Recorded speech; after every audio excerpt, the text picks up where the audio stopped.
STMA staff, it is July 2nd. It is my second day on the job.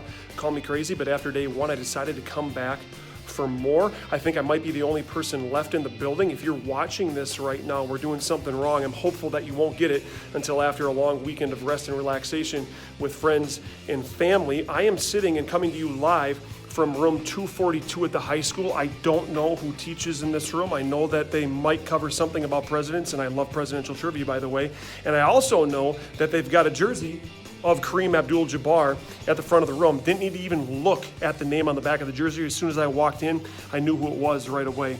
Hey, it's important that I come out today and just talk with you a little bit about kind of where we're at in terms of planning for next year. I think we work in a profession where we always want to be prepared.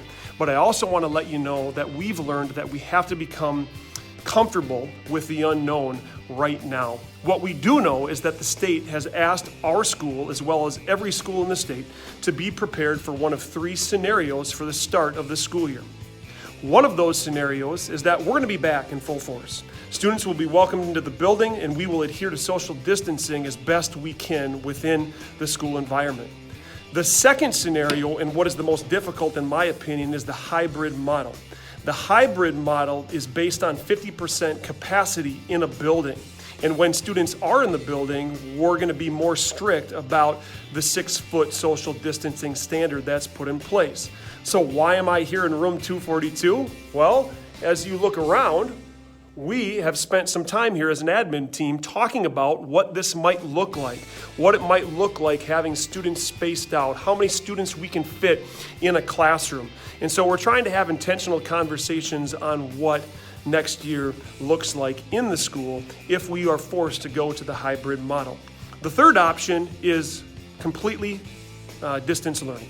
And that is a model that I don't think any of us want to be a part of. But there is a lot of unknown right now. And so we're talking about all three of those things and wanted to make you aware that those discussions are happening. As part of that conversation, we've elicited feedback from our students. We've had intentional conversations with staff members. Last week, we had a group of teachers in to start talking about this and what it might look like. In addition to that, talking about what worked well during the spring trimester, as well as the things that didn't work, because certainly we recognize that there are things that need to be done better as we move forward. And so I'd encourage you to take a look at the email, and I don't want you to expect that there's a ton of answers there. I'm a person that wants answers. I'm a person that wants clarity as we move forward. We know really what you know right now, and the date of July 27th kind of looms large because the state has said that by that date there will be information that is given out that will kind of further direct schools on how to navigate all of this. And so hopefully you guys are able to enjoy July, to take a step back, to recognize that there's been a whole lot of hard work that's gone in to closing out the school year. There's hard work going in right now by a fantastic admin team, including Jamie, Ed, and Jolene, who have done a great job as I've tried to make this transition into the STMA culture. They've really been at the forefront of a lot of these conversations, and I'm very grateful for the work that they've done.